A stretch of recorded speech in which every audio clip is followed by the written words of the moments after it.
Greenfield शहर की भीड़-भाड़ वाली गलियों में एक शांत और धर्मपरायण मुस्लिम व्यक्ति रहता था, इब्राहिम।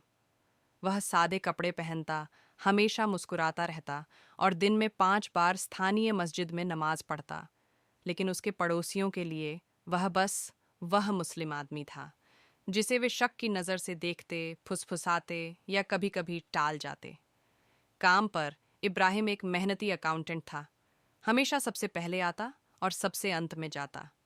फिर भी उसके सहकर्मी शायद ही कभी उसे बातचीत में शामिल करते।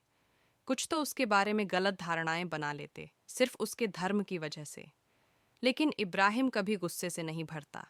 बजाय इसके, वह सब्र और दयालुता से जवाब देता, क्योंकि उसका मानना था कि कर्म शब्दों से ज्यादा मायने रखते हैं। एक सर्दियों की शाम, जब भीषण बर्फीले तूफान ने शहर को ढक लिया, एक बड़ी त्रासदी हुई। एक अपार्टमेंट बिल्डिंग में गैस लीक के कारण भीषण विस्फोट हो गया, जिसमें कई परिवार फंस गए। आतंक फैल गया जब एम्बुलेंस की सायरन बजने लगी, लेकिन बर्फीली सड़कों की वजह से फायर ब्रिगेड देर से पहुंच रही थी। बिना एक पल गवाए इब्राहिम जलते हुए भवन की ओर दौड़ा। खतरे को नजरअंदाज करते हुए उसने बच्चों को बाहर निकाला, बुजुर्गों की मदद की और यह सुनिश्चित करने के लिए कई बार अंदर बाहर दौड़ा कि कोई भी अंदर न फंसा रहे। उसके कपड़े जल गए थे, हाथों में छाले पड़ गए थे, लेकिन वह तब तक नहीं रुका जब तक आखिरी व्यक्ति सुरक्षित नहीं निकल आया। जब धुआं छंटा तो भीड़ स्तब्ध खड़ी थी।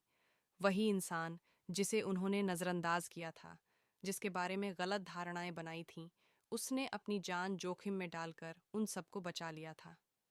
बचाए गए लोगों में मिसेस थॉम्पसन भी थीं, जो कभी इब्राहिम से दूर रहने के लिए सड़क पार कर लेती थीं। अब आंसुओं से भरी आंखों के साथ उन्होंने उसे जोर से गले लगा लिया।